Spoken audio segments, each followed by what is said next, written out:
దుబాయ్కి 2 గంటల్లో వెళ్ళే వీలుంటే ఎలా ఉంటుంది? ఊహించుకోవడానికే చాలా బాగుంది కదా.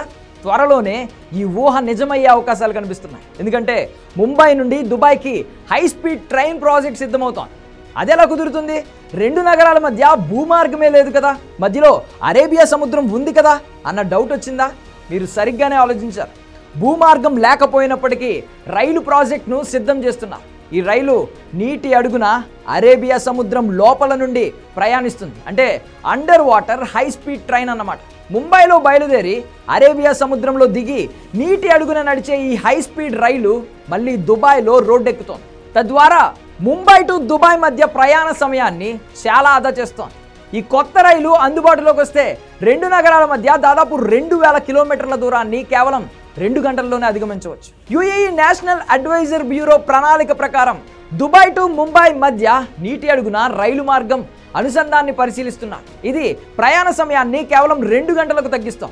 ఈ హై స్పీడ్ రైలు వేగం గంటకు 600 కిలోమీటర్ల నుండి 1000 కిలోమీటర్ల వేగంతో దూసుకు వెళ్ళవచ్చు. గంటకు 1000 కిలోమీటర్ల వేగంతో వెళ్తేనే ముంబై టు దుబాయ్ మధ్య ఉన్న దాదాపు 2000 కిలోమీటర్ల దూరాన్ని 2 గంటల్లో చేరుతాం. వాస్తవానికి ఈ ప్రాజెక్ట్ కొత్తదేమీ కాదు. ముంబై నుండి దుబాయ్ వరకు అండర్ వాటర్ రైల్ ప్రాజెక్ట్ను కొన్ని సంవత్సరాల క్రితమే ప్రతిపాదించారు.